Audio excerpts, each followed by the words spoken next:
तो प्राचीन लिपियों का ज्ञान, क्योंकि जितनी भी अभी मातृकाएं मिल रही हैं वो सभी की सभी मातृकाएं हमें देवनागरी लिपि में ही प्राप्त हो रही है, ऐसा कोई आवश्यक नहीं है। बहुत सारी ऐसी लिपियां हैं जो देवनागरी लिपि से भी इतर लिपियों में लिखी गई है, भले ही वो उसका कंटेंट संस्कृत में है कि पाली में है कि प्राकृत में है। ज्यादातर कंटेंट संस्कृत में है लेकिन लिपि देवनागरी नहीं है, क्योंकि मातृकाएं हैं वो अगर कश्मीर की तरफ से हम उस तरफ देखें तो शारदा लिपि का आधिक्य हमें प्राप्त होता है, शारदा लिपि में अधिक लिखी गई मिलती है। दक्षिण की तरफ जाएं तो वहाँ ग्रंथ लिपि में लिखी हुई प्राप्त होती है। तो ग्रंथ के अतिरिक्त जो संस्कृत के समकालीन जो द्रविड़ इत्यादि भाषाएं रही है, तमिल इत्यादि भाषा रही है, तो इन तमिल भाषा में है, ग्रंथ भाषा में है, तेलुगु कन्नड़ इत्यादि यानी विभिन्न लिपियों में ये संस्कृत मातृकाएं हमें प्राप्त होती हैं। तो जिस मातृका ग्रंथ का हम पाठ संपादन करने जा रहे हैं तो हमें प्राचीन लिपियों का ज्ञान होना आवश्यक है। यानी किसी एक ग्रंथ की जितनी भी मातृकाएं मिलती हैं उन मातृकाओं में जितनी सारी लिपियों का प्रयोग हुआ है उन लिपियों का अभ्यास होना आवश्यक है। अब ये बहुत श्रम साध्य भी है लिपि का ज्ञान, और समय साध्य भी है, काल सापेक्ष भी है, क्योंकि एक लिपि का पूर्णतया अभ्यास करने में भी कई वर्ष बीत जाते हैं, कई महीने बीत जाते हैं। तो ऐसी बहुत सारी लिपियों का अभ्यास कैसे हो, तो उसके लिए फिर दूसरा ये भी है कि हमें अगर 4 या 5 लिपियों का ज्ञान है और कोई ऐसी मातृका है जो उस लिपि में लिखी हुई है जिस लिपि का हमें बोध नहीं है, जिस लिपि का हमें ज्ञान नहीं है, तो फिर हम उस लिपि का जिसको ज्ञान है उसकी हम सहायता लेते हैं। लेकिन उसकी सहायता लेकर जब हम पाठ संपादन करते हैं तो उतनी मौलिकता नहीं आती है जितना यदि हमें उस लिपि का ज्ञान होता और हम उसका स्वयं पाठ संपादन करते हैं। तो वहां जो जितनी मौलिकता या जितनी प्रामाणिकता हो सकती थी उतनी मौलिकता किसी दूसरे के द्वारा पढ़ी गई लिपि के द्वारा संपादित पाठ में नहीं नहीं देखने को मिलती है। इसके साथ में लिपि के साथ में दूसरा है कि प्राचीन संस्कृत। अब प्राचीन संस्कृत से यहाँ अभिप्राय जो पाली और प्राकृत जिनका प्रयोग नाटक इत्यादि में बहुत हुआ है, तो पाली और प्राकृत और जो मध्यकालिक भाषा है उन भाषा का भी पर्याप्त ज्ञान होना आवश्यक है। यानी उस भाषा की किस प्रकार से भाषा का प्रसारण था, उस भाषा की शैली क्या रही होगी, भाषा का जो एक स्वरूप होता है उस स्वरूप का ज्ञान होना भी आवश्यक है। किस प्रकार से उस भाषा में पदावली का प्रयोग हुआ है, ये भी ज्ञान, ये सब पूर्व सज्जताएं आवश्यक हैं कि जब हम उस समीक्षित पाठ संपादन के क्षेत्र में जब हम प्रवेश कर रहे हैं तो उससे पहले हमारे पास में हमारे तुणीर में कौन कौन से बाण होने चाहिए। और तीसरा है कि जिस कृति का, जिस मातृका का संपादन करने का संकल्प किया हो उस कृति के प्रतिपाद्य विषय का ज्ञान अपेक्षित है। अगर कोई वेदांत का विद्यार्थी है, व्याकरण का उसको सूत्र बिल्कुल नहीं पता है और वो व्याकरण की मातृका ग्रंथ का अगर वो संपादन करने का प्रयास करें तो उतना वो प्रामाणिकता से नहीं कर पाएगा। यदि कोई वैयाकरण है लेकिन वेदांत के अद्वैत के किसी सिद्धांत से पूर्णतया वो परिचित नहीं है, तो भी वह प्रामाणिक रीति से व्याकरण यानी भाषा की दृष्टि से वो मातृका का पाठ संपादन कर भी सकेगा, लेकिन एक जो प्रतिपाद्य विषय है, जो सिद्धांत है, जो उपक्रम और उपसंहार तक जिसमें एक रूपता बनी रहनी चाहिए, उसके लिए जिस कृति का संपादन करने का संकल्प किया है उस कृति के प्रतिपाद्य विषय का ज्ञान भी अपेक्षित है। और जो एक और जो इसके लिए साधन है, जो पूर्व सज्जता है, वह बहुत ही महत्वपूर्ण है। वह है कि पाठ संपादन के सिद्धांत, पाठ संपादन का जो सिद्धांत है वह तर्कनिष्ठ होना चाहिए, भावना प्रधान नहीं, तर्कनिष्ठ होना चाहिए। और ऐसा जो तर्कनिष्ठ सिद्धांत होता है वह तर्कनिष्ठ सिद्धांत ही हमें उस मातृका का जो सर्वाधिक प्राचीनतम पाठ जो हमें उपलब्ध हो रहा है अथवा उपलब्ध हो सकता है, उस प्राचीनतम पाठ तक वह तर्कनिष्ठ सिद्धांत ही पहुंचा सकता है। तो ये कुछ पूर्व सिद्धताएं हैं जो पूर्व सिद्धताएं हमें अब समीक्षित पाठ संपादन की आवृत्ति तैयार करने से पहले हमारे पास में होनी चाहिए। अब हम ये देखते हैं कि जो पाठ्य ग्रंथ के साक्ष्यों के परिप्रेक्ष्य में पाठ संपादन के कौन कौन से मार्ग हैं, तो कम से कम उसमें आगे जाकर जो भारतीय जितनी भी मातृकाएं हैं, भारत के परिप्रेक्ष्य में जितनी भी मातृकाएं प्राप्त होती हैं, पांडुलिपियां प्राप्त होती हैं, उनका संपादन करने के लिए विद्वानों ने कुल अलग आगे जाकर 6 अलग अलग प्रकार की उन्होंने विधियों का निरूपण किया है, जिसको हम आगे व्याख्यान में देखेंगे। उससे पहले ये है कि जैसे यदि जिस ग्रंथ की एक ही पांडुलिपि अवशिष्ट रही हो, और बहुत ऐसे ग्रंथ हैं जिस ग्रंथ की एक ही पांडुलिपि अवशिष्ट है और उसकी कोई पांडुलिपि प्राप्त हो ही नहीं रही है, तो उसके पाठ का संपादन करना हो तो वहां पर कॉपी टेक्स्ट एडिटिंग एक पद्धति है, उस पद्धति का विनियोग किया जाता है। कॉपी टेक्स्ट पद्धति का विनियोग किया जाता है, क्योंकि वहां और आपके पास हमारे पास में तुलना करने के लिए और कोई दूसरी मातृका नहीं है कि उस मातृका में इस प्रकार का पाठ है और अभी जो मातृका हमारे पास में उपलब्ध है इसमें इस तरह का पाठ प्राप्त हो रहा है। पाठ यानी जो गत कक्षा में हमने कहा था कि यह श्रूयते सोपि पाठ, यह लिख्यते सोपि पाठ। तो इस तरह का जो तो फिर हम क्या करते हैं कि उसमें सिद्धांत की दृष्टि से और भाषा की दृष्टि से हम उसका परिष्करण करते हैं, उसके पाठ का संपादन करते हैं। लेकिन इस तरह का जो संपादन होता है कि जिस ग्रंथ की एक ही पांडुलिपि अवशिष्ट है, तो ऐसे एक पांडुलिपिक पाठ का संपादन करने वाला जो संपादक है, वो संपादक के पास में दोनों विकल्प हैं। वो दोनों प्रकार की पद्धतियां हमें मिलती हैं कि एक तो उसमें वो रूढ़िवादी संपादक भी होता है, दूसरा उदारवादी संपादक भी वह बन सकता है। रूढ़िवादी इन सेंस की एक ही मातृका है और बीच में कुछ पाठ है वो लुप्त हो गया है, कुछ कीट इत्यादि ने उस पाठ को नष्ट कर दिया है,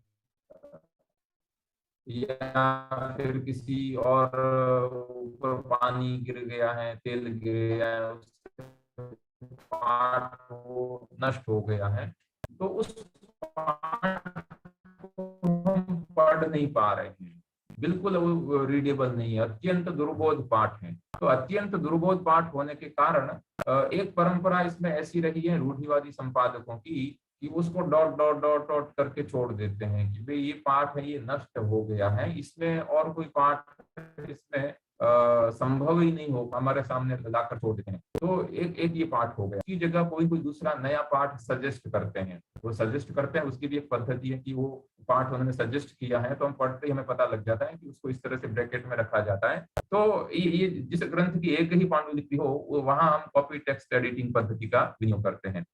इसके अलावा जो दूसरा जो है पाठ संपादन का मार्ग है कि जिस ग्रंथ की एकाधिक अथवा शताधिक पांडुलिपियां उपलब्ध हो रही है, जैसे रामायण आप देखिए, महर्षि वाल्मीकि की रामायण देखिए, उसकी शताधिक मातृकाएं, शताधिक पांडुलिपियां अलग अलग अलग मातृका ग्रंथालय में उपलब्ध हो रही है।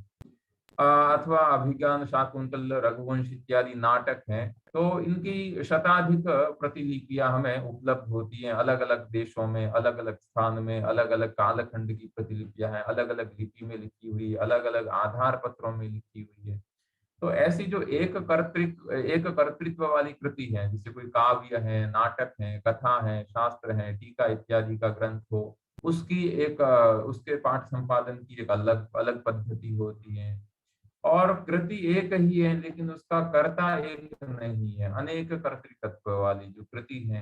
तो उसमें जो पाठ संपादन की दृष्टि से जो रामायण है, महाभारत है, अष्टादश पुराण है, जितने भी सुभाषित हैं, आयुर्वेद इत्यादि के जो ग्रंथ हैं, उनको अनेक कर्तृत्व ग्रंथ मानते हैं, क्योंकि काल काल में इनमें परिवर्तन होता आया है। जैसे हम जो वैदिक वांग्मय का इतिहास या संस्कृत साहित्य के इतिहास में भी जो महाभारत का कालखंड देखते हैं, तो फिर जो सबसे पहले जय, फिर भारत और फिर महाभारत, ये उसका एक कालक्रम रहा है, जिसमें धीरे धीरे धीरे उसके उसका जो आकार है, उस आकार में उसकी वृद्धि होती रही है। तो ये एक दूसरे प्रकार की ऐसी मातृकाएं होती हैं जिनका संपादन करने का भी मार्ग प्राप्त होता है। अब एक कर्तृत्व वाली कृति का संपादन ज्यादा कठिन नहीं है ना, ज्यादा कठिन नहीं होता, अति कठिन नहीं होता है, लेकिन और समस्याएं भी कम रहेगी, क्योंकि कर्ता एक ही है। तो एक ही कर्ता है तो उस कर्ता के क्या सिद्धांत हो सकता है, उसकी क्या विचारधारा रही होगी, वो क्या कहना चाहता है, तो इसमें इसका संपादन कठिन नहीं होता है, इसमें समस्याएं कम रहती हैं, क्योंकि कर्ता का जो समय है और शैली इत्यादि का परिचय होने से पाठ संपादन में निश्चितता आ सकती है। किंतु अनेक कर्तृत्व ग्रंथ का कार्य अत्यंत दुष्कर, असंतोषकारक और एक तरह से देखें तो विवादग्रस्त भी रहता है। ये जो अनेक कर्तृकत्व में जो सबसे बड़ा जो ग्रंथ जो हमारे महाकाव्य जो प्राप्त होते हैं, रामायण और महाभारत, तो जो भंडारकर ओरिएंटल इंस्टीट्यूट पुणे ने जो महाभारत का क्रिटिकल एडिशन उन्होंने तैयार किया था, और जो एमएस यूनिवर्सिटी में जो ओरिएंटल इंस्टीट्यूट ने रामायण की समीक्षित आवृत्ति उन्होंने तैयार की थी। तो पूरे न केवल भारत भर में अपितु विश्व भर में रामायण की जितनी सारी पांडुलिपियां उपलब्ध थी, उन सभी पांडुलिपियों को एकत्रित करके फिर उनका पाठ संपादन किया है, और उसको 7 या 8 उन्होंने अलग अलग वॉल्यूम में पब्लिश किया है। और किस मातृका में कैसा पाठ मिलता है उसका भी उन्होंने उस समीक्षित पाठ आवृत्ति में उसका निर्देश किया है। लेकिन ये जो ऐसा कार्य होता है कि अनेक कर्तृकत्व जो ग्रंथ होते हैं उनका पाठ संपादन का कार्य अत्यंत दुष्कर होता है, और उसमें कोई निश्चित निश्चित ये नहीं कह सकते हैं कि बस यही पाठ रहा होगा। यानी उसमें से जो सबसे परिशुद्ध, परिष्कृत और सिद्धांत के अनुकूल और पूर्वापर यानी उपक्रम और उपसंहार संभव हो सकता है, वो पाठ मतलब पाठ संपादन में वो पाठ तैयार किया जाता है। तो जब हम इस प्रकार के मातृकाओं में, पांडुलिपि ग्रंथों में जो पाठ भेद मिलते हैं, उन पाठ भेद की जब हम पाठ भेद में से किसी अन्यतम मातृका का निर्णय करते हैं, तब हमें आलोचना करने की आवश्यकता होती है। हम उस पाठ का क्रिटिसिज्म करते हैं। तो पाठ की जो आलोचना है, उस आलोचना के मूलभूत 2 सिद्धांत हैं। पहला सिद्धांत है जिसको हम कहते हैं पाठालोचना, टेक्सचुअल क्रिटिसिज्म। इसमें हम क्या करते हैं, तो इसमें जो प्राचीन कृतियों के परंपरागत लिखितांश, जो परंपरागत लिखितांश यानी पांडुलिपियां जो प्राप्त हो रही है, हमें मातृका ग्रंथ प्राप्त हो रहे हैं, उनके संदर्भ में जब हम मूल कवि या मूल शास्त्रकार ने क्या यही लिखा था, ऐसा एक प्रश्न उठाते हैं, फिर उसकी शुद्धि, अशुद्धि और प्रामाणिकता के विषय में आलोचना की जाती है। तो इस तरह की जो आलोचना होती है उसको हम पाठालोचना कहते हैं। और ये पाठालोचना है, ये किसी भी मातृका के पाठ संपादन का प्रथम सोपान है कि पहले सबसे पहले उसका टेक्सचुअल क्रिटिसिज्म किया जाता है। क्योंकि हमने गत व्याख्यान में देखा था कि जिस समय कोई लिपिकार है या प्रतिलिपिकार है, वह मातृका का पाठ जब वो तैयार करता है, तो कौन कौन से ऐसी भ्रांतियां, कौन कौन सी ऐसी भ्रांतियां हो सकती हैं, कौन कौन से ऐसे स्थान हैं जहां उससे पाठ संपादन में कहीं न कहीं कठिनाई या पाठ संपादन में स्खलन होने की संभावना रहती है। तो उन सभी पाठ भेद के स्थानों का परीक्षण है वो इस पाठालोचना में किया जाता है। कोई श्लोक है तो उस श्लोक का, कोई वाक्य है तो उस वाक्य का, कोई सूत्र है तो उस सूत्र का, है ना, और वो सूत्र कहाँ से कहाँ तक है। कभी ऐसा भी देखने को मिलता है जब हम जो अलग अलग जो ग्रंथ हैं, जैसे अष्टाध्यायी इत्यादि ग्रंथ देख लेते हैं, या ब्रह्म सूत्र इत्यादि ग्रंथ भी हम देखते हैं, तो अलग अलग पाठालोचन के अनुसार, अलग अलग पाठ संपादन के अनुसार उनके जो ग्रंथ हैं, उन ग्रंथ सूत्र हैं, उन सूत्रों की संख्या में भी हमें भेद देखने को मिलता है। यानी उन सूत्रों का जो योग और विभाग कहीं किया जाता, कहीं 2 सूत्र को कोई एक ही मान रहा है, वो फिर और जो उसके बाद में जो अलग अलग उसके ऊपर जो व्याख्याकार है, टीकाकार है, उन टीकाकारों का जो वक्तव्य है, उनकी टीकाएं हैं, उनकी व्याख्याएं हैं, वो भी इस टेक्सुअल क्रिटिसिज्म में, पाठालोचना में बहुत सहायता करती है। और उनका, उन व्याख्याओं का पाठालोचना के समय उन व्याख्याओं का अवश्य ही अध्ययन और उनका संदर्भ लिया ही जाना चाहिए। तो उससे व्याख्या के आधार पर भी मूल कवि या शास्त्रकार ने क्या यही लिखा था, इसकी शुद्धि और अशुद्धि और प्रामाणिकता का हम प्रामाणिक स्तर है पाठालोचना का, वह हुआ है टेक्सुअल क्रिटिसिज्म का। उसके बाद में किसी भी पाठ भेद वाली मातृका में अन्यतम मातृका का पाठ निर्धारण करने के लिए जो आलोचना की जाती है उसको हम कहते हैं साहित्य आलोचना, लिटरेरी क्रिटिसिज्म।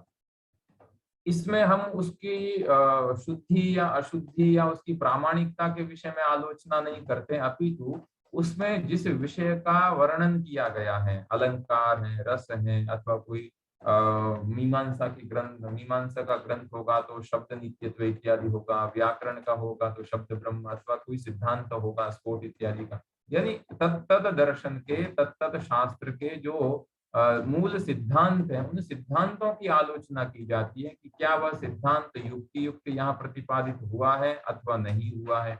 हम उसे साहित्यालोचना कहते हैं, लिटरेरी क्रिटिसिज्म।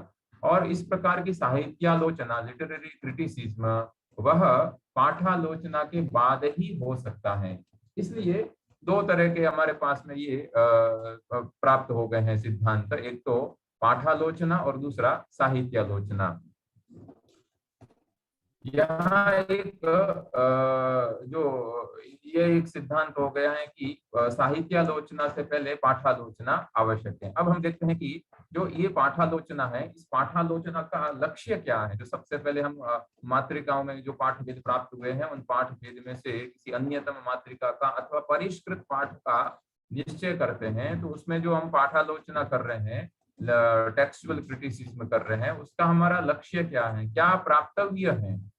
तो इस पाठालोचना के द्वारा हम पांडुलिपियों में संचरित हुए अशुद्ध और बहुविध पाठ भेदों में से जो प्राचीन या प्राचीन तर पाठ हो, ऐसे पाठ की गवेषणा की जाती है। ये हमारा पहला लक्ष्य है कि पांडुलिपियों की परंपरा के द्वारा जो पाठ हमें प्राप्त हुआ है, तो इस परंपरा से प्राप्त इस पाठ में बहुत जगह अशुद्धि भी आ गई है, कालक्रम के कारण अशुद्धि आ सकती है, किसी मातृका के भग्न होने के कारण अशुद्धि आ सकती है, एक मातृका का एक लिपि से दूसरी लिपि में लिपियंतरण करते समय उसमें अशुद्धि आ सकती है। तो इस तरह से एक ही ग्रंथ के, एक कर्तृक ग्रंथ के अथवा अनेक कर्तृक ग्रंथ के बहुत अलग अलग प्रकार के पाठ भेद हैं। उन पाठ भेदों में से जो पाठालोचना के द्वारा जो सर्वाधिक प्राचीन या सर्वाधिक उससे भी जो प्राचीनतर पाठ हो, ऐसे पाठ की हम उसमें गवेषणा करते हैं। और फिर तत्पश्चात उसे शुद्ध करके, यानी लिपिकारों के अज्ञान या प्रमाद जन्य स्खलन को हटाकर जो अधिक श्रद्धेय पाठ हो, उसी को पुनः प्रतिष्ठित किया जाता है। और यही पाठालोचना का हमारा एक प्रमुख और अंतिम लक्ष्य है। तो इस तरह से पाठालोचना हमें करने के लिए तो कुल जो पाठालोचना जो हम करते हैं, उसके कुल 4 अंग हो गए हैं, 4 उसके स्टेप हो गए हैं, जिसमें से मूल रूप से अगर हम देखें तो उसके 2 अंग हैं, एक लोअर क्रिटिसिज्म है और एक हायर क्रिटिसिज्म है। तो लोअर क्रिटिसिज्म है, उसके 3 भेद हैं। सबसे पहले हम अनुसंधान करते हैं। जो लोअर क्रिटिसिज्म है, प्राथमिक पाठालोचना, निम्न स्तरीय या प्राथमिक पाठालोचना, जिसके 3 अंग हैं कि सबसे पहले हम अनुसंधान करते हैं, जिसको ह्यूरिस्टिक्स कहा जाता है। उसके बाद में जो पाठ प्राप्त हुआ है, अनुसंधान से जो पाठ प्राप्त हुआ है, तो अनुसंधान में यानी उस मातृका का कर्ता कौन है, उस कर्ता का देश क्या रहा है, उसका क्या काल रहा है, उसका क्या परिचय क्या है, मातृका का क्या परिचय है, इस ग्रंथ की मातृका प्राप्त हुई है, उसकी और कितनी मातृकाएं प्राप्त हो रही हैं, और ऐसी मातृकाएं कहाँ कहाँ प्राप्त हो रही हैं, और इस मातृकाओं का जो लेखन है वो कहाँ कहाँ किया गया है, लेखन का आधार पत्र क्या रहा है। इस तरह के जितने भी सिद्धांत हैं, यानी मातृका से संबंध, मातृका और मातृकाकार से प्रतिलिपिकार कौन है, इन सभी की गवेषणा है, वो गवेषणा इस अनुसंधान में की जाती है। तत्पश्चात लोअर क्रिटिसिज्म का जो दूसरा सोपान है, जिसमें हम संशोधन करते हैं। तो संशोधन यानी जो मातृकाएं, जो पांडुलिपियां हमें प्राप्त हुई हैं, उन पांडुलिपियों का वंश वृक्ष और उनकी वासना का निर्धारण किया जाता है, उनकी शाखा भेद का निर्धारण किया जाता है। क्योंकि एक ग्रंथ अथवा अनेक कर्तृक अथवा एक कर्तृक ग्रंथ की जो मातृकाएं प्राप्त होती हैं, उनकी एक अपनी एक वंशावली रहती है, उनकी एक अपनी परंपरा रहती है। उस वंश वृक्ष के आधार पर जो सबसे प्राचीन मातृका है, उस तक हमें जाना है, तो वो वंश कहाँ से आया, मातृका का वंश कहाँ से हमारे पास में आया है, उस वंश वृक्ष का निर्धारण करना होता है। कि कोई एक ही, जैसे एक उदाहरण दे देते हैं कि कालिदास का जो रघुवंश है, तो सबसे प्राचीनतम जो रघुवंश की मातृका रही होगी, एक मातृका रही होगी, फिर उस एक मातृका से किसी दूसरी उसकी प्रतिलिपि की है, वो प्रतिलिपि मान लीजिए कि कालिदास की जो पहली पहली जो मातृका थी, वो कहीं कश्मीर में, या कश्मीर यानी उत्तर भारत में कहीं थी। अब उसकी एक प्रतिलिपि तैयार करके अगर कोई दक्षिण में ले आता है और दक्षिण में उस प्रतिलिपि वाली मातृका को देखकर फिर उसके आधार पर उसकी मातृकाएं अलग अलग लिपि में उसकी प्रतिलिपियां की जाती हैं, तो वो एक उनका एक वंश वृक्ष हो गया है, वो उसकी एक शाखा हो गई है। तो लोअर क्रिटिसिज्म का जो दूसरा सोपान है, जिसमें जो रिसेंशन में हम इस तरह का संशोधन करते हैं, पांडुलिपि ग्रंथों के वंश वृक्ष का, उनकी शाखा भेद का निर्धारण करते हैं। उसके बाद में लोअर क्रिटिसिज्म में तीसरा होता है संस्करण, यानी एक परिष्कृत पाठ सुधारना और संस्करण तैयार करना। एक टेक्सचुअल क्रिटिसिज्म से युक्त एक समीक्षित पाठ आवृत्ति को हम तैयार करते हैं। एक समीक्षित पाठ का संस्करण हम तैयार करते हैं। उसमें अगर कोई भी अमेंडेशन करना होता है या कोई भी सुधार करना होता है, कोई अपपाठ है या विकृत पाठ है, उस विकृत पाठ को हटाकर उसके स्थान पर जो परिष्कृत शुद्ध पाठ प्राप्त हो रहा है, उस परिष्कृत और शुद्ध पाठ को हम वहां रखते हैं। यदि शुद्ध पाठ प्राप्त नहीं हो रहा है तो जो पाठ संपादन करता है वो अपनी तरफ से कोई नया पाठ वहां सुझाता है। तो इस तरह से एक इस तरह का एक पाठ सुधारणा करके एक परिष्कृत संस्करण तैयार किया जाता है। ये पाठ संपादन का जो प्रथम सोपान जो लोअर क्रिटिसिज्म है, उसके ये 3 सोपान हो गए हैं।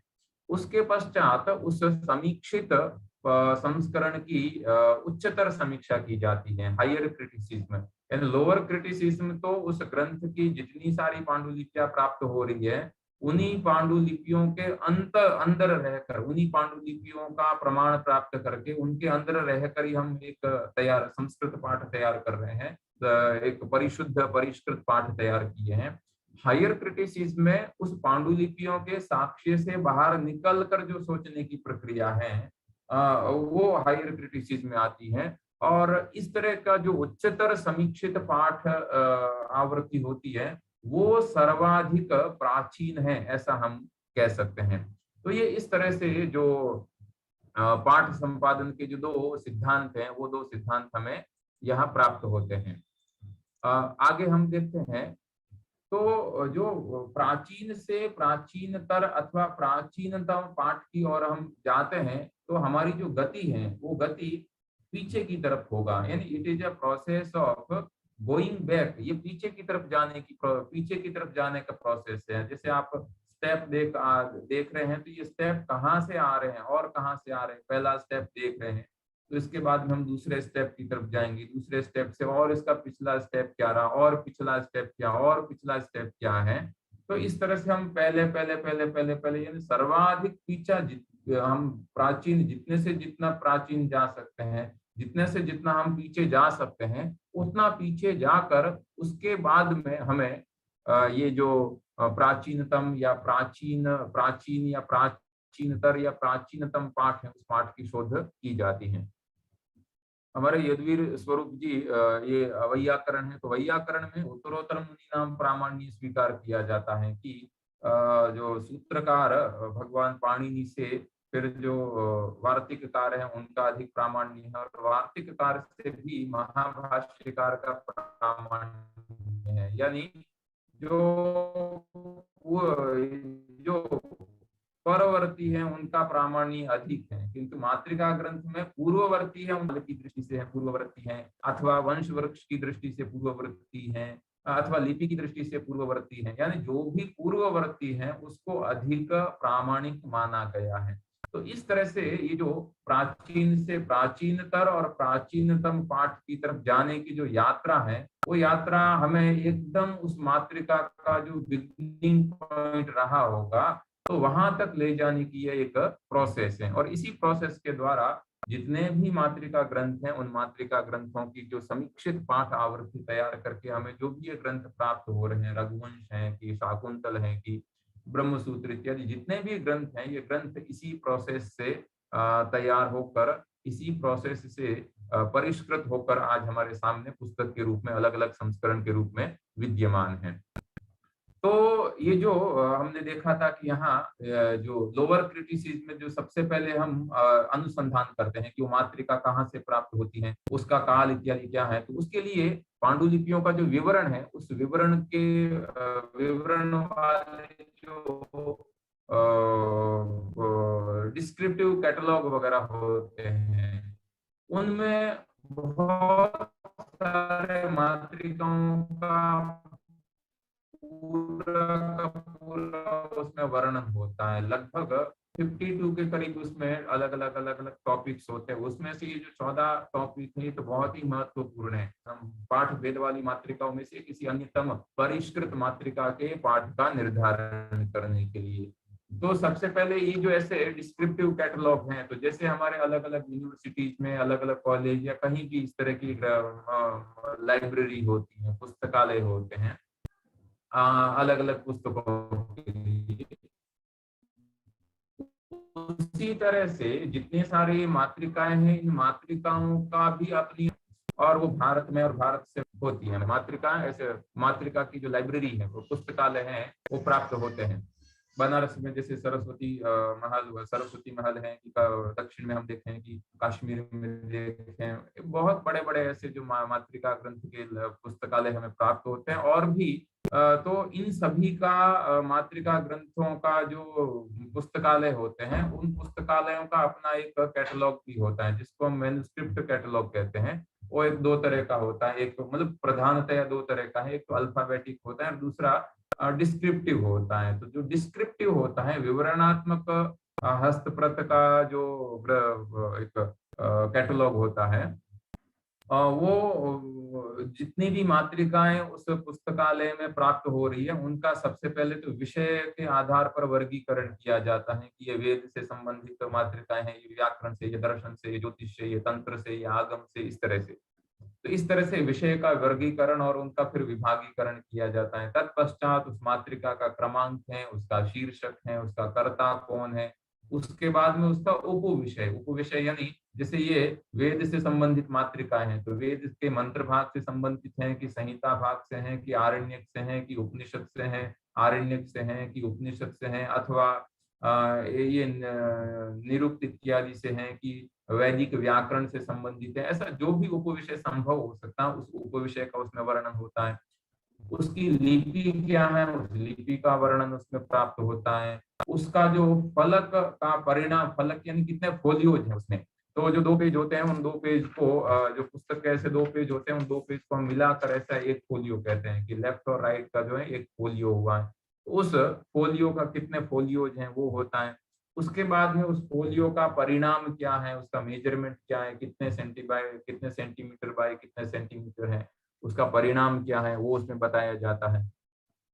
उसकी उस मातृका की स्थिति क्या है, क्या वो मातृका पूर्ण रूप से प्राप्त हुआ है अथवा अपूर्ण रूप से प्राप्त है, अथवा पूर्ण रूप से प्राप्त है लेकिन बीच बीच में कहीं क्षतिग्रस्त हो रही है, यानी उसकी स्थिति का वर्णन उसमें होता है।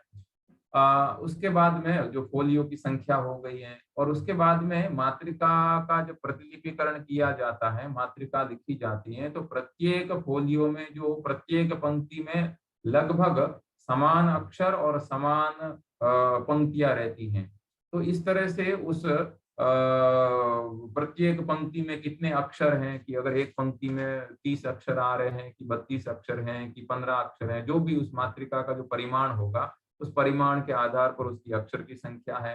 प्रत्येक पृष्ठ पर लिखी गई पंक्तियों की संख्या कितनी है, तो इन प्रत्येक पंक्ति में अक्षर और प्रत्येक पृष्ठ में लिखी गई पंक्तियों की संख्या के आधार पर हम ग्रंथ प्रमाण भी प्राप्त करते हैं। ग्रंथ प्रमाण यानी उस मातृका में कितने अक्षर हैं, उस अक्षर को हम ग्रंथ प्रमाण कहते हैं। तो उस ग्रंथ प्रमाण का भी हमें ज्ञान होता है। ये जो अगला पॉइंट है कि श्लोक प्रमाण यानी ग्रंथ प्रमाण। उसके पश्चात वो जो मातृका लिखी गई है, उसका लेखन काल, तो लेखन काल के साथ में कहाँ किस स्थल में वो लिखी गई, अगर उसकी जानकारी है तो वो लिखी रहती है, किस संवत्सर में लिखी गई है। फिर उसका जो पुष्पिका यानी जो अंतिम वाक्य होता है, जैसे कोई एक विभाग या कोई परिच्छेद या कोई पाद समाप्त हुआ है, कोई अध्याय समाप्त हुआ है, कोई वल्ली समाप्त हुई है, तो अंतिम का जो अंतिम पंक्ति होती है उसको हम पुष्पिका वाक्य कहते हैं।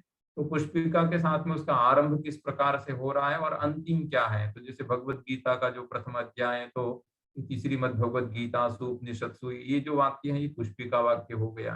तो इस तरह का पुष्पिका वाक्य भी उसमें क्या लिखा हुआ है वो भी इसमें मातृका ग्रंथ के विवरणात्मक कैटलॉग में देखने को मिलता है।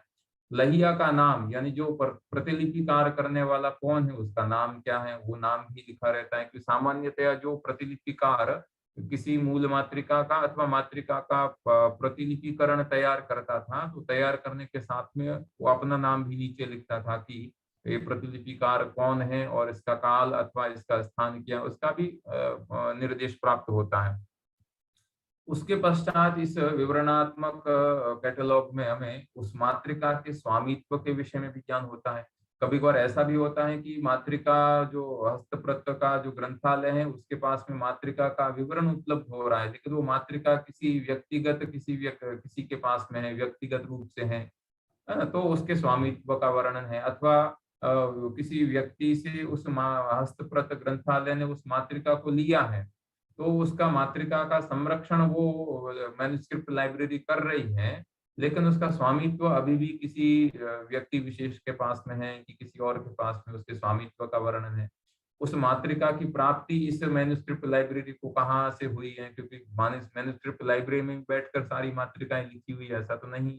तो इस मातृका की प्राप्ति इसको कहाँ से हुई है और कोई विशेष सूचना इत्यादि लगभग 250 विषयाः तत्र जब एतद् यत् डिस्क्रिप्टिव कैटलॉग भवति तत्र एते विषयाः भवन्ति। किंतु उनमें से इतने मुख्य विषय हैं, इन मुख्य विषयों को आधार बनाकर हम जब समीक्षित पाठ आवृत्ति तैयार करते हैं तो इतने मुख्य विषय अवश्य हमें अवधेय करने चाहिए। उसके बाद में जो ये बताया कि पाठ संपादन की षड्विधियां हैं, तो भारतीय परिप्रेक्ष्य में हम देखें तो जितने भी पाठ हमें प्राप्त होते हैं, जितने भी मातृकाएं प्राप्त होती हैं, उनको परिष्कृत करने के लिए, उनकी समीक्षित आवृत्ति तैयार करने के लिए जो 6 प्रकार की अलग अलग पद्धतियां हैं वो प्रचलित हैं। अब इसमें से यही पद्धति सही है अथवा ये पद्धति सही नहीं है, इस तरह का जो एक क्रिटिसिज्म है वो होता रहता है। और मातृका के विषय के आधार पर, मातृका की उपलब्धता के आधार पर, मातृका किस प्रकार की है उसके आधार पर हम इनमें से कौन सी विधि है, उनमें से किसी एक विधि के आधार पर हम समीक्षित पाठ आवृत्ति है वो तैयार करते हैं। उनमें भी आगे हम देखेंगे कि सर्वाधिक किसी विधि का प्रयोग है। अभी जो हमें संस्कृत वाङ्मय में जो कृतियां प्राप्त हो रही है उनमें किस विधि का प्रयोग करके सर्वाधिक पाठ है वो परिष्कृत करके किए गए हैं। तो सबसे पहली विधि है कि ऐसी कोई मैन्युस्क्रिप्ट है जिसकी प्रतिलिपियां बहुत मात्रा में प्राप्त होती हैं, तो बहुसंख्यक पांडुलिपियों के समान पाठ को संदोहन पद्धति से संपादित करना चाहिए। यानी majority of the manuscript school एक ये सिद्धांत है कि जिस किसी भी ग्रंथ की बहुत ज्यादा पांडुलिपियां प्राप्त हो रही हैं, तो मान लीजिए कि कोई एक ग्रंथ है, उस एक ग्रंथ की 50 पांडुलिपियां हमें प्राप्त हो गई हैं, तो 50 में से जिन पांडुलिपियों में सर्वाधिक पाठ समान रूप से उपलब्ध हो रहा है उसको सर्वाधिक प्रामाणिक मानेंगे, एक ये पद्धति है। तो इस पद्धति के आधार पर भी ग्रंथों का जो मैन्युस्क्रिप्ट है इनका संपादन किया जाता है। तो यानी जो बहुसंख्यक पांडुलिपियों का जो समान पाठ है उस समान पाठ को संदोहन पद्धति से उस पाठ को हम उसका दोहन करके फिर वो पाठ सर्वाधिक प्राचीन है, क्योंकि वो मतलब यानी ना अधिक से अधिकम फलम इति उच्यते किल, तो कि अधिक मातृकाओं में यही पाठ उपलब्ध हो रहा है, तो अधिक मातृकाओं में उपलब्ध होने के कारण यही पाठ परिष्कृत और यही मूल पाठ है, इस प्रकार का निश्चय करते हैं। ये एक प्रकार की पद्धति है। दूसरे प्रकार की पद्धति है कि प्राचीनतम पांडुलिपि के पाठ का संपादन। पहले वाली पद्धति में कौन मातृका प्राचीन है, कौन अर्वाचीन है, वो उसको हम प्रधानता नहीं देते हैं, अपितु बहुसंख्यक पांडुलिपियों में समान पाठ को प्रधानता देते हैं। वो पहली पद्धति हो गई है। दूसरी पद्धति में भले ही बहुसंख्यक पांडुलिपि प्राप्त हो रही है, किंतु उसमें से जो पांडुलिपि का वंश वृक्ष निर्धारण करते हुए जो सर्वाधिक प्राचीन पांडुलिपि हमें काल की दृष्टि से प्राप्त हुई है उसको मतलब एक पांडुलिपि पाठ संपादन में एक ये नियम है, ये सिद्धांत है कि जो सर्वाधिक प्राचीनतम पांडुलिपि होगी उसमें अन्य पांडुलिपियों की अपेक्षा, अर्वाचीन पांडुलिपियों की अपेक्षा उसमें दोष कम रहते हैं, उसमें वो परिष्कृत पाठ हैं। ये एक सिद्धांत है। तो इस सिद्धांत के आधार पर प्राचीनतम पांडुलिपि के पाठ का संपादन ये एक दूसरे प्रकार की विधि है। तक ओल्डेस्ट मैन्युस्क्रिप्ट स्कूल, ये भी इसके आधार पर भी मातृकाओं का संपादन किया गया है। तीसरा जो सिद्धांत है वह है कि सर्वोत्तम पांडुलिपि के पाठ का संपादन, यानी जितनी सारी पांडुलिपियां उपलब्ध हो रही हैं उन उपलब्ध पांडुलिपियों में से किसी एक पांडुलिपि को सर्वोत्तम पहले निश्चय सर्वोत्तम है ऐसा निश्चय करते हैं, कि वो भाषा के आधार पर हो, कि लिपि के आधार पर हो, कि काल के आधार पर हो, कि विषय के आधार पर हो, उसके फिर अपने और अलग अलग अलग उसके, यानी सर्वोत्तम पांडुलिपि का निश्चय करने के फिर उसके अलग अलग स्टेप्स हैं। उन सभी सोपानों के आधार पर जब सर्वोत्तम पांडुलिपि का निश्चय हो जाता है तो उस सर्वोत्तम पांडुलिपि के परिप्रेक्ष्य में और जो दूसरी पांडुलिपियां हैं उन पांडुलिपियों के पाठ का संपादन किया जाता है। ये एक तीसरे प्रकार की विधि है जो हमें प्राप्त होती है, और इस विधि के आधार पर भी बहुत सारे जो पाठ हैं वो पाठ तैयार किए गए हैं। तो ये जो तीन अभिगम है, ये तीन अभिगमों में ये तथ्यांश होते हुए भी उसमें उनमें गर्भित रूप से तर्क दोष भी है, यानी परिष्कृत और यह जिसको हम कहें कि ये सर्वाधिक प्राचीनतम पाठ अथवा सर्वाधिक परिष्कृत पाठ ये हैं, ऐसा हम तर्क पूर्ण नहीं कह सकते हैं। उसमें कहीं न कहीं संभावना रहती है कि अभी भी परिष्कार की उसमें संभावना है इन तीन विधियों में। इसके अलावा जो तीन और विधियां हैं जो इसमें जो षड विधि में जो चौथे प्रकार की विधि है वह है कॉपी टेक्स्ट एडिटिंग, जिसकी बात हमने पहले की कि प्रतिलेखन पद्धति से पाठ संपादन होता है, कि कॉपी टेक्स्ट एडिटिंग। और ये इस विधि का प्रयोग वहां किया जाता है कि जहां किसी भी ग्रंथ की एक ही पांडुलिपि प्राप्त होती है। तो जहां एक ही ग्रंथ की पांडुलिपि प्राप्त होती है तब हम वहां कॉपी टेक्स्ट एडिटिंग का इस विधि का प्रयोग करते हैं। मैंने अपना जब संशोधन कार्य किया था तो इसी एक ही मैन्युस्क्रिप्ट मुझे उसकी मिली थी, तो उसका संपादन मैंने इसी कॉपी टेक्स्ट एडिटिंग से किया है। तो ये भी एक प्रकार की विधि है।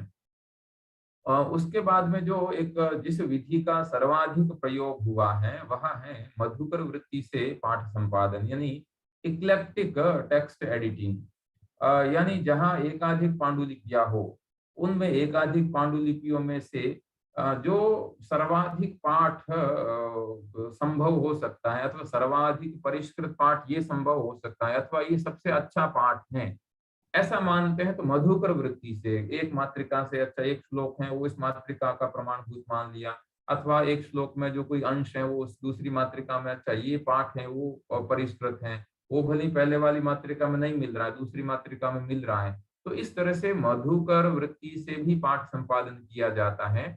और अभी हमें जितने भी ऐसे शाकुंतल हैं कि रघुवंश हैं कि और जितने भी काव्य ग्रंथ हैं या दूसरे ग्रंथ हमें प्राप्त होते हैं, प्रायः इन सभी ग्रंथों का जो समीक्षित पाठ संपादन है वो प्रायः इसी मधुकर वृत्ति से इनका किया गया है, कि जो बेस्ट पाठ उपलब्ध हो सकता है या बेस्ट पाठ है, भले इस मैन्युस्क्रिप्ट में पूरा बेस्ट पाठ नहीं है अथवा प्राचीन मैन्युस्क्रिप्ट में अगर बेस्ट पाठ नहीं है और अर्वाचीन मैन्युस्क्रिप्ट में अगर वो सर्वाधिक अच्छा पाठ अगर प्राप्त हो रहा है तो वो वहां से उसको हम उस पाठ को ले लेते हैं। तो इस पद्धति से भी मातृका के जो पाठ भेदों में से परिष्कृत पाठ का निश्चय किया जाता है।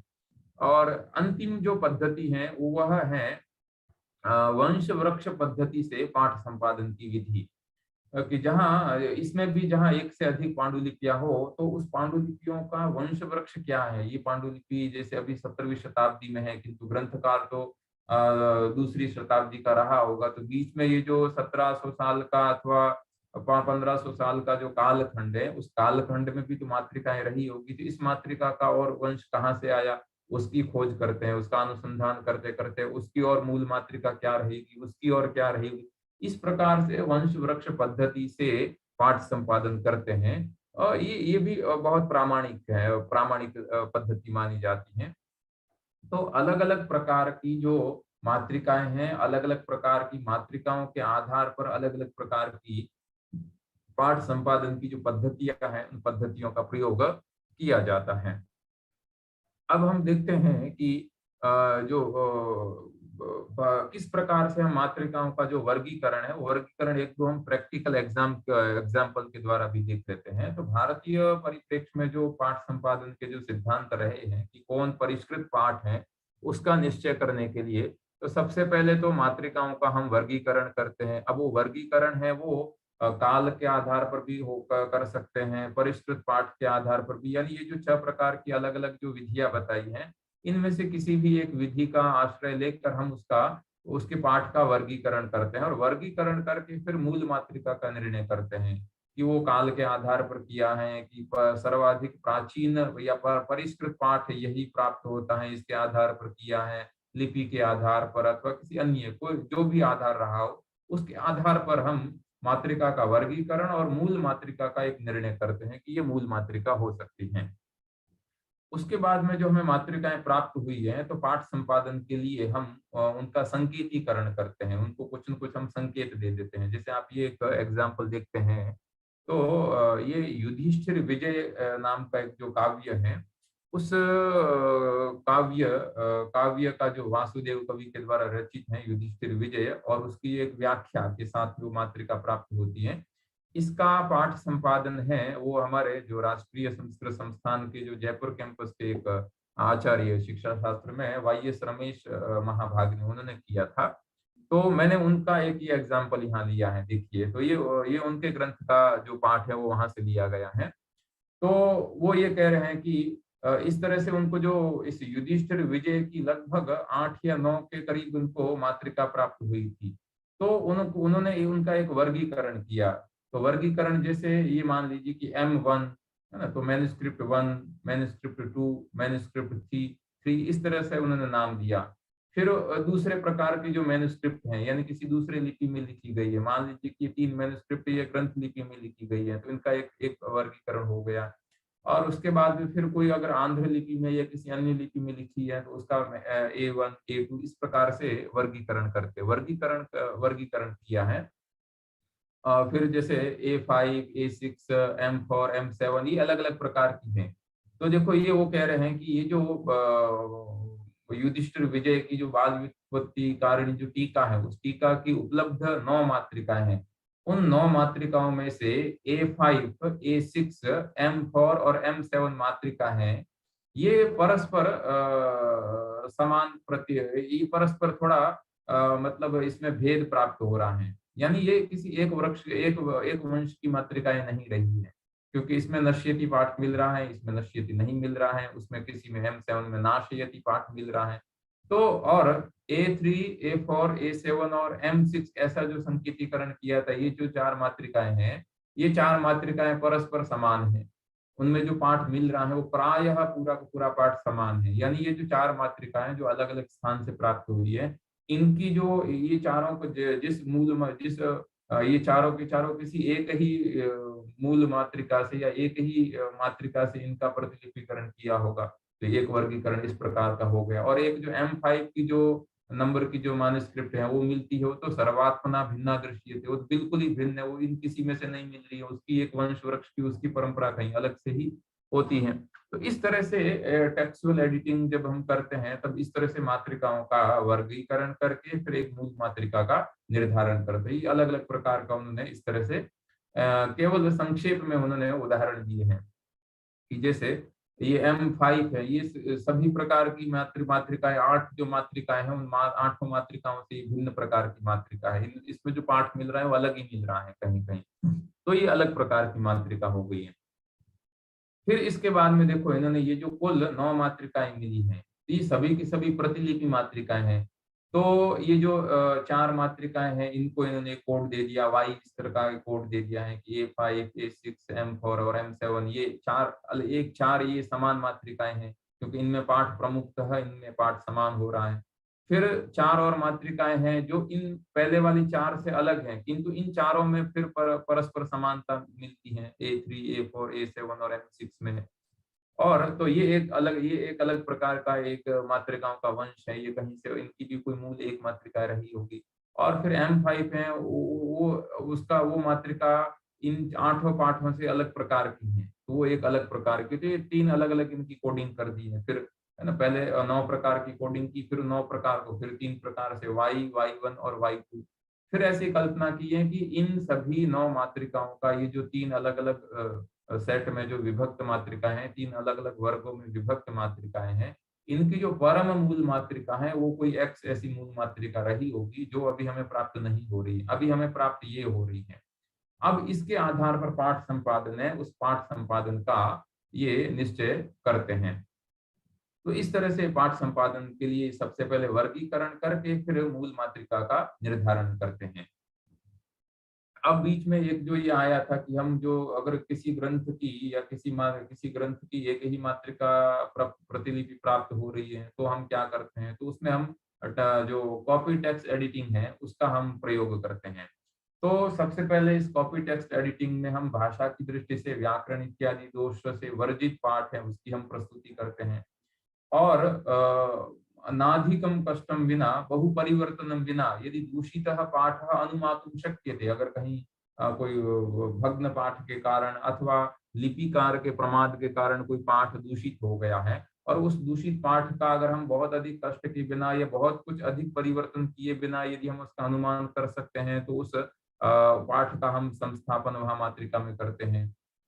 और जो मात्रिका ग्रंथ का जब हम संपादन करते हैं तो इस तरह का जो दूषित पाठ हमें प्राप्त हुआ है उसको हम पाद टिप्पणी में रखते हैं, और जो समीक्षित पाठ है या जो हमारे द्वारा सूचित जो पाठ है उस सूचित पाठ को हम मूल मेन टेक्स्ट में रखते हैं। जैसे और फिर हम क्या करते हैं कि कुछ और ऐसे सिद्धांत हैं कि मात्रिका संपादनावसरे कि सर्वथा अनुचितत्वेन भासमानानां पाठानां समुचितम शोध संशोधनम, है ना, इस अमेंडेशन जो होता है तो वो इस तरह का जो एक प्रश्नवाचक चिन्ह के साथ में इस तरह का जो कोष्ठक है उस कोष्ठक में रखते हैं। जैसे हम यहाँ देख सकते हैं ये जो हाईलाइट किया है तो ये पाठ हमें प्राप्त हो रहा है, ये उसी का ही उदाहरण है, जो युधिष्ठिर विजय का है उसी का ही उदाहरण है।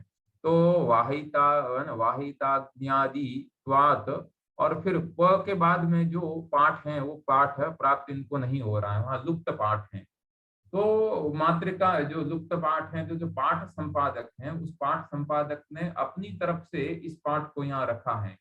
तो तावत पश्विति इस तरह का जो पाठ है ये रखा है, लेकिन साथ में उन्होंने प्रश्न चिन्ह भी यहाँ रखा है, यानी अपनी तरफ से उन्होंने पाठ की सूचना दी है, किंतु क्या ये पाठ संभव हो सकता है ऐसा प्रश्न उन्होंने यहाँ खड़ा करके यहाँ रख दिया है कि और कोई अगर दूसरा इसका पाठ संपादन करे तो उसको भी पता रहे कि ये जो पाठ है ये पाठ संपादक की तरफ से यहाँ सूचित किया गया है, मूल मात्रिका में ऐसा पाठ नहीं था।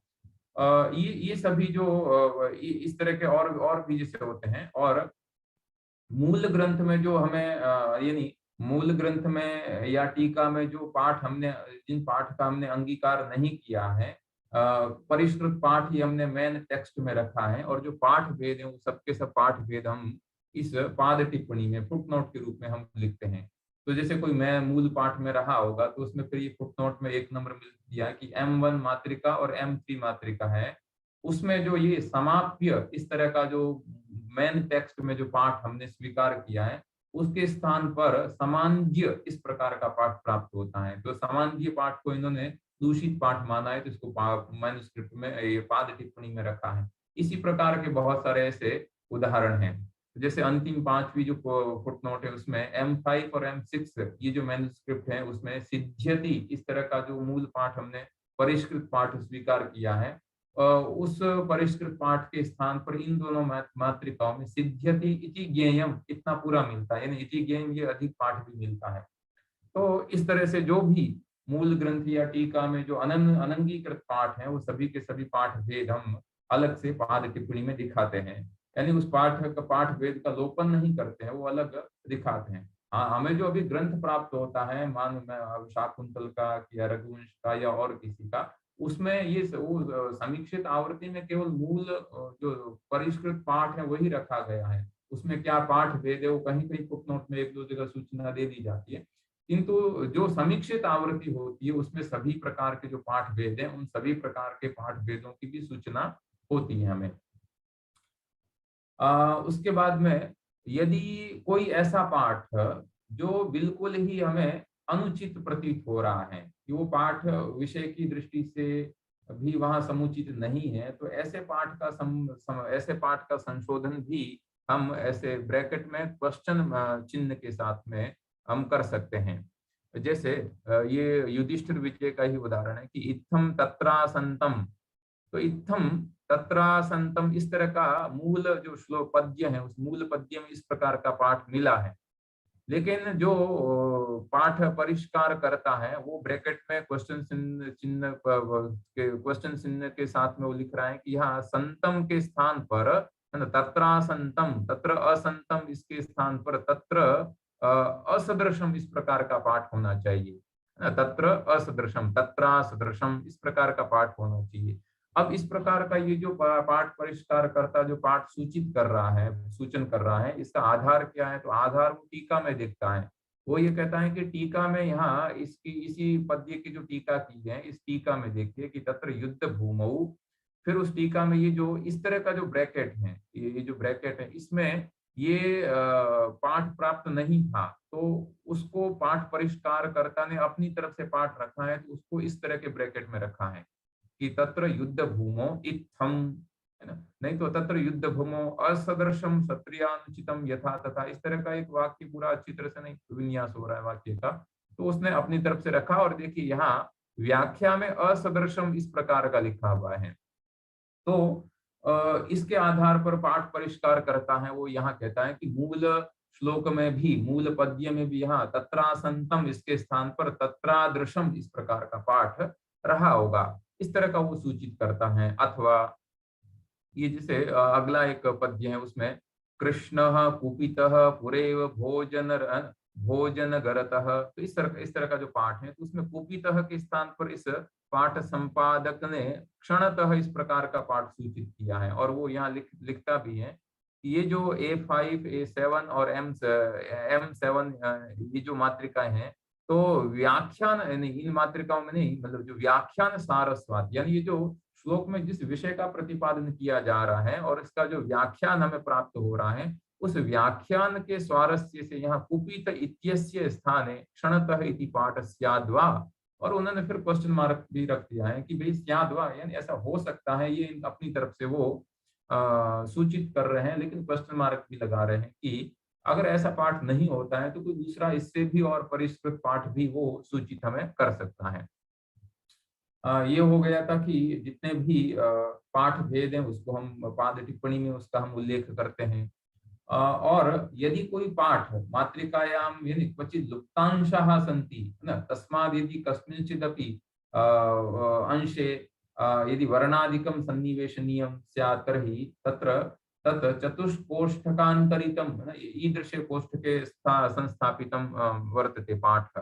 तो जैसे ये जो एक उदाहरण मिल रहा है, तो ये मैंने जिस मैन्युस्क्रिप्ट का एडिटिंग की थी उसमें मुझे जो पाठ मिला, तो शोकातिगो मोदते स्वर्ग लोके, है ना, ये वस्तुतः मूल पाठ है जो हमें उपनिषद में ये प्राप्त होता है, कठोपनिषद में। तो शोकातिगो मोदते स्वर्ग लोके इस तरह का मूल पाठ हमें प्राप्त होता है उपनिषद में।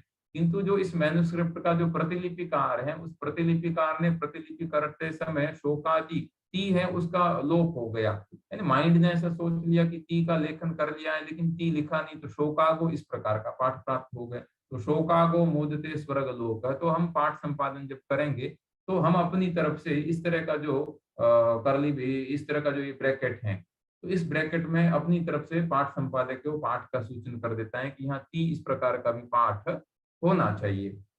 ऐसे बहुत सारे ऐसे जो उदाहरण हैं।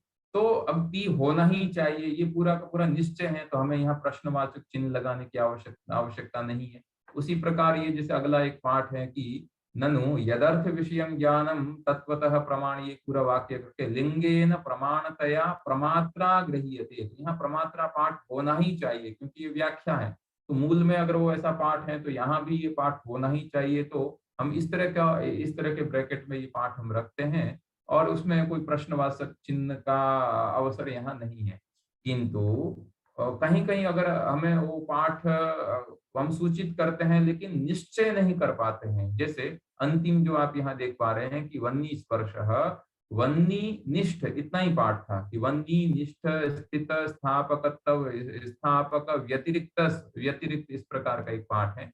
किंतु यहाँ जो पाठ संपादन करता है वो ये कहता है कि यहाँ मात्र इस प्रकार का भी पाठ होना चाहिए। वस्तुतः वन्नी मात्र निष्ठ स्थित स्थापक, स्थापक व्यतिरिक्त, इस प्रकार का पाठ होना चाहिए, क्योंकि व्याख्यान के स्वारस्य से यहाँ मात्र शब्द की होनी, मात्र शब्द होना आवश्यक है, लेकिन वो साथ में क्वेश्चन मार्क भी लगाता है कि इस प्रकार का भी हो सकता है, वो संभावना व्यक्त करता है। तो इस तरह के बहुत सारे, ये एक अंतिम एग्जाम्पल हम देख लेते हैं। अभी हमारा व्याख्यान का जो समय है वो समय भी अतिक्रम हो गया है। तो कहीं कहीं जो हमें मात्रिकाएं जो मिलती, उनकी सभी की प्रतिलिपि है वो भी कागज की मात्रिकाओं में की गई प्राप्त होती है। तो ये जैसे एक कागज की जो मात्रिकाएं हैं, उस कागज की मात्रिका में किया हुआ है, तो मूल मात्रिका में वो पाठ कीट दंश के कारण लुप्त हो गया था, तो प्रतिलिपिकार ने वहां डॉट डॉट डॉट इस तरह का रख दिया है। तो इस तरह से वो डॉट डॉट डॉट के द्वारा जो लुप्त पाठ है, उस लुप्त पाठ का सूचन किया जाता है। और यदि कोई ऐसा पाठ है जो पाठ वहां नहीं होना चाहिए, अधिक कोई अक्षर आ गया है, अधिक कोई वर्ण आ गया है, तो उसका जो हमें वो, जिसको हम डिक्टोग्राफी कहते हैं, पुनरुक्त है या अस्वीकार्य पाठ है, उसको हम इस तरह के पैराग्राफ, इस तरह का जो ब्रैकेट है, कर्ली ब्रैकेट, उसमें हम उसको दिखाते हैं। तो जैसे ये उदाहरण है वो मेरी मैन्युस्क्रिप्ट में ही था कि स कारणम स करणाधिपाधिको न चास्य कश्चित जनिता न चाधिपः। तो ये जो वाक्य है मैन्युस्क्रिप्ट में वस्तुतः श्वेताश्वतरोपनिषद के मंत्र का यहाँ उद्धरण किया है। तो श्वेताश्वतरोपनिषद के मंत्र के जितने भी, उस उपनिषद के जितने भी पाठ प्राप्त होते हैं, उसमें स कारणम करणाधिपाधिको इस तरह का ही पाठ मिलता है। लेकिन जो प्रतिलिपिकार है, उस प्रतिलिपिकार ने सकारणम सकरणाधिपाधिको इस तरह का उसको सकार, एक दूसरा जो सकार है वो सकार उसने अधिक लिख दिया, तो हम उसको इस तरह से दिखाते हैं। तो इस तरह के बहुत सारे ऐसे जो एग्जाम्पल हैं, वो एग्जाम्पल जो पाठ वेदों में से किस प्रकार से हम अन्यतम मात्रिका का जो पाठ है वो पाठ निर्धारण हम कर सकते हैं, उसके जो बहुत सारे ऐसे जो सिद्धांत हमारे पूर्व आचार्यों ने जो दिखाए हैं, उनमें से केवल यहाँ जो मैंने आपके सामने वो केवल दिन मात्र जो प्रदर्शित मैंने यहाँ किया है, जितना मुझे समय और जितना मेरी मति है उसके आधार पर। मैं आशा करता हूँ कि जरूर ये जो कुछ आपको मैंने बताया है उससे आपको लाभ हुआ होगा, ऐसी मैं आशा करता हूँ। आपका कोई सूचन है तो आप मुझे बता सकते हैं। मुझे इस आप सभी ऐसे सुज्ञ विद्वानों के बीच में आपके सामने इस तरह का जो विषय है उस विषय को प्रस्तुत करने के लिए अवसर प्रदान किया है माननीय संयोजक महोदय डॉक्टर यदुवीर स्वरूप शास्त्री जी ने। मैं आपके प्रति बहुत बहुत आभार व्यक्त करता हूँ, और आप सभी जो शोधार्थी, आपके प्रति भी मैं आभार व्यक्त करता हूँ कि आपने मुझे सुना, तो मैं भी अपने आप को धन्य मान रहा हूँ। और आप ऐसे जो मात्रिकाओं का जो जिन सिद्धांतों के आधार पर जो परिष्कृत पाठ हो सकता है, ऐसे और भी ऐसे जो काल के गह्वर में जो समाविष्ट जो मात्रिकाएं हैं, उन मात्रिकाओं का आप भी ऐसे पुनरुद्धार करके जो भारत की जो एक बौद्धिक संपदा है, उस बौद्धिक संपदा का संरक्षण करें, ऐसी मैं भगवान सोमनाथ से प्रार्थना करते हुए मैं अपनी वाणी का यही विराम करता हूँ। अस्तु, सर्वेभ्यो नमो नमः, श्री गुरुभ्यो नमः। आचार्य जी को बहुत बहुत धन्यवाद।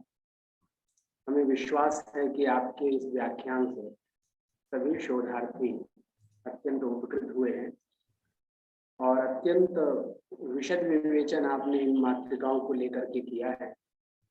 इसके पहले मुझे लगता है इस तरह के व्याख्यान प्राप्त नहीं होते हैं। तो प्री पीएचडी कोर्स वर्क में इसके पहले होता क्या रहा है कि कक्षा में ऑफलाइन के दौरान कक्षाओं में अध्यापकगण आते थे और एक व्याख्यान लेक्चर दे करके चले जाते थे। सुरक्षित पाठ कुछ नहीं हो पाया है। तो मेरी इस बार कोशिश है कि जो भी विद्वान यहाँ पर पढ़ाने आ रहे हैं उनके अध्यापित विषय यूट्यूब में डाले जाएं, जिससे आगे की पीढ़ियां इन समस्त विषयों को एक जगह प्राप्त कर सकेंगी। क्योंकि पीएचडी में जो भी पाठ्यक्रम लगा हुआ है वो प्रायः कहीं एकीकृत रूप में प्राप्त नहीं होता है, विकीर्ण है सब। कोई कहीं है, कोई कहीं है, कोई कहीं है। तो आशा है कि सभी ने बड़े ही ध्यानपूर्वक सुना होगा। यदि किसी को कोई अध्यापित विषय में से कुछ पूछना है तो वो चैट बॉक्स में लिखेंगे, मैं उसे अनम्यूट कर दूंगा और वो आचार्य जी से पूछ सकते हैं, बात कर सकते हैं।